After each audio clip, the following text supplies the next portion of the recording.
Hi, Internet. What are you doing here? Welcome to Girly Talks, a place where you don't have to be a girl to engage in a fun, cute conversation with me, your host, Elisa Marie, a musician and a certified girly girl. Yes. I hope you guys have some fun. So for a while, I thought about coming on here and just having some discourse, a conversation, just having a talk with you guys on pretty much anything. Today I thought I'd go a little bit mild and a bit motivating. So I'd like to share with you what music taught me, what music gifted me.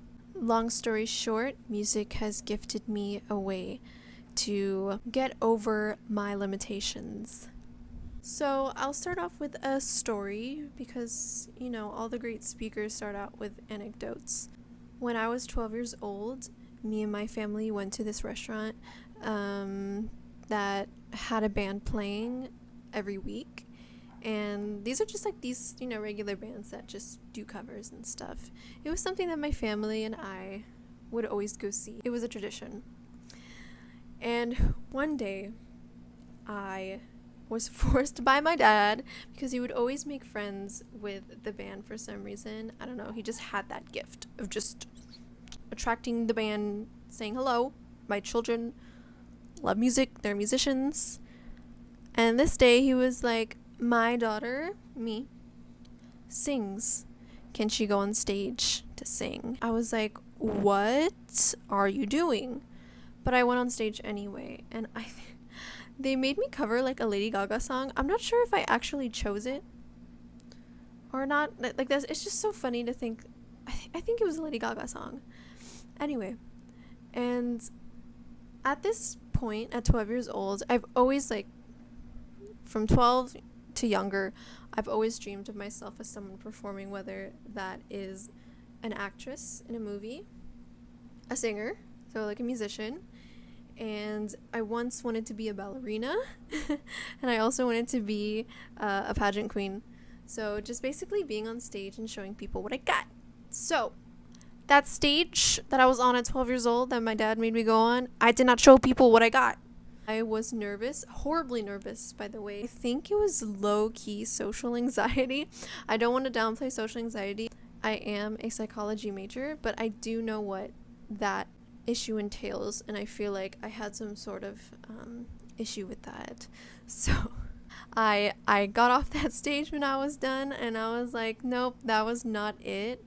And I bawled my eyes out. There's even a photo on the internet, I think it's on my mom's Facebook, don't search it, of me just having like my eyes were so teary. It's so funny. But I remember that night I was just thinking, wait a second, if I want to be a musician, if I want to be on stage, well, chances are gone now, because I'm never going to get over my shyness. I'm not going to get over my nervousness every time I am in front of people. I'm nowhere near being famous, but I don't need to be. But at least I became what I imagined myself to be. You might ask, well, okay, thanks for sharing that story, but how did you get from point A to point B? Well, simply put, I put myself in situations where being shy just wasn't allowed. It just wasn't, there was no space to be shy. So I put myself in very uncomfortable situations, and then I realized, wait a second, I can actually do this. So I constantly put myself in these situations that I knew would elevate me. And it actually happened. And now when I perform, I'm no longer shy, I'm no longer nervous. Of course, maybe just a little bit nervous. But it's nothing like it was before. It's more like just nerves of excitement, because I'm like, wait a second, I get to show people what I can do.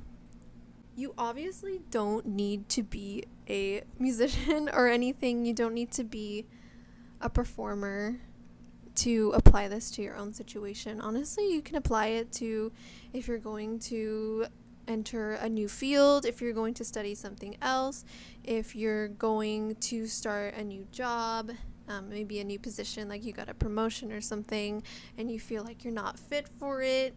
Well, a way to find out if you're fit for it, you put yourself in that situation. You have the opportunity, go and take it if you know that it is meant for you. Maybe it's not meant for you, and that's okay too. At least you found out, right?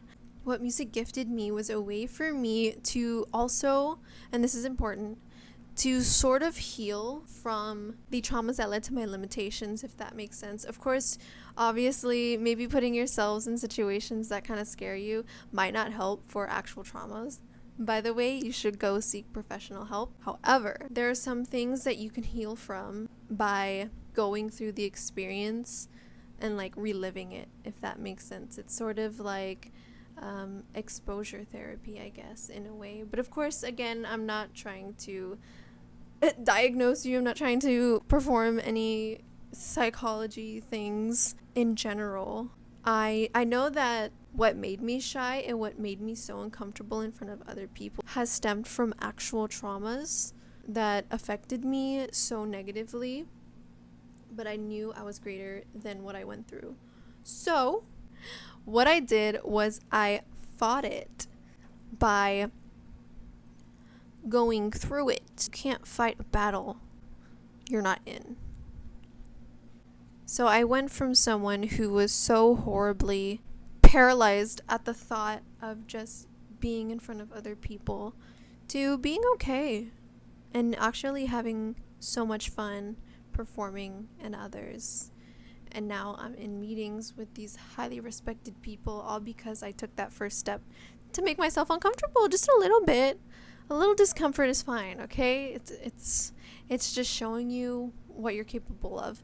And once you go through it, you realize, dang, I didn't give myself enough credit because I can actually go through things that I think I didn't.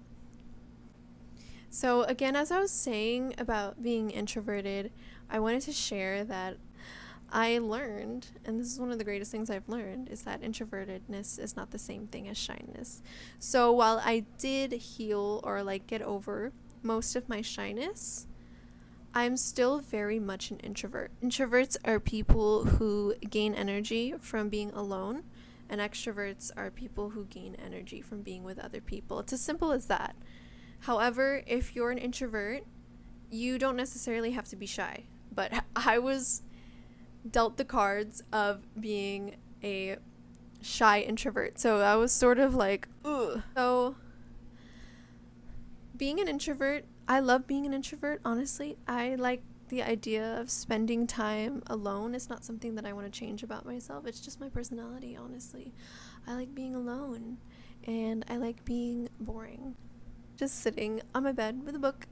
That's how I gain my energy. I'm not a person who likes to go out and attend so many social events, but because I'm trying to elevate myself through music, a lot of the times this means me going to social events or me being social, me meeting a lot of people. While I can be an introvert all I want, it's the shyness that used to hold me back from going forward. Because of putting myself in these uncomfortable situations, I learned, okay, you might not feel the most greatest after meeting so many people, but what it will give you afterwards is more amazing than your discomfort. So think about that. I make connections with wonderful people. I elevate my own career, and also I just become a better person. And I become someone who can meet people and talk to them without feeling frozen. You can fake it till you make it. I still believe in that, because once you start acting like it, you start to become it. So anyway, I hope you guys enjoy this little girly conversation with me. I hope you had a fun time. I hope you are able to let yourself know that you can do anything that you want, and any limitation is not you. You are not your limitations. So once you enter a room that is meant for you, you tell that limitation to stay the F outside the door. Okay, tell that bitch you can stay there, because you are there to elevate. I'll see you guys next time with another conversation, and I wish the best for you, and I hope all your dreams come true. Okay, bye guys. Texto a mi que.